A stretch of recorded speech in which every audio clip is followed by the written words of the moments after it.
Hi, welcome to another episode of The Adventures of Becky and Kathy. Last time, Becky moved out, and I really want to tell you about how I saved her from Butte Road.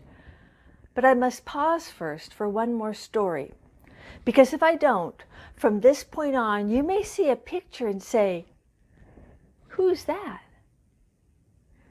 It is I, because Chapter 55, Kathy Gets a Perm.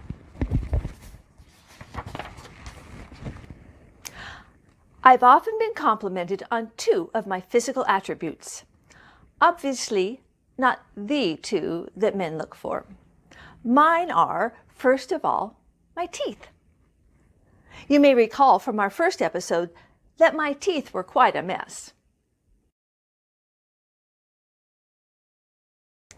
But my orthodontist, Dr. Christopher, made a remarkable change in their appearance. I use his name because 2 weeks before they were to come off, Dr. Christopher was killed in a private plane crash. And so my smile is a living tribute to Dr. Christopher. My other physical attribute is a gift from God. It is not an accomplishment, like working out for toned muscles or spending hours of practice to become a pianist. It is my hair. You know that when I was a child, red hair was not fashionable. But as I grew up, I got many compliments on my hair. One day, while living on Madeline Court, I got the bright idea to make a change.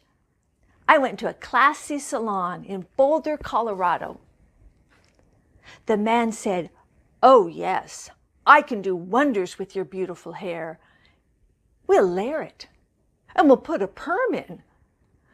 You can use hot rollers to make it even better. Afterward, I will take pictures and display them on my wall." Perm stands for permanent wave. Mine was more like a tsunami. Becky took pictures of before and after.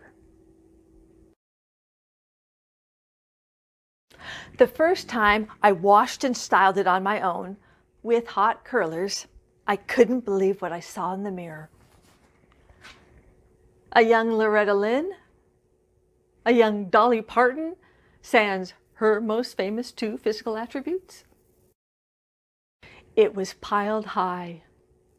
It was awful. For many weeks, I had a big frizzy mess. Early on, I tried pulling it to one side with barrettes. A fellow security guard, man, said it reminded him of Marilyn Monroe. Well, that was good enough for me. So for weeks, I wore it like that, in spite of strange double takes. Looking back, he was a nice guy. I should have realized he was just searching for something nice to say about my hair. Oh dear. We've all heard Einstein's famous line, "Insanity is doing the same thing over and over and expecting different results." Well, now that my hair was cut in layers, I kept trying to get the perfect perm. Even after Dave and I were married. Once we were meeting my parents in Reno, and I hadn't seen them in over 6 months. That morning we were to meet. Dave questioned why I was spending so much time in front of the mirror. I told him, "My mom's going to hate my hair." He reassured me, "No, she won't. She's looking forward to seeing you. She loves you." And I'll never forget that moment. Mom and I stepped forward for our embrace. She said, "Oh, honey, what have you done to your hair?"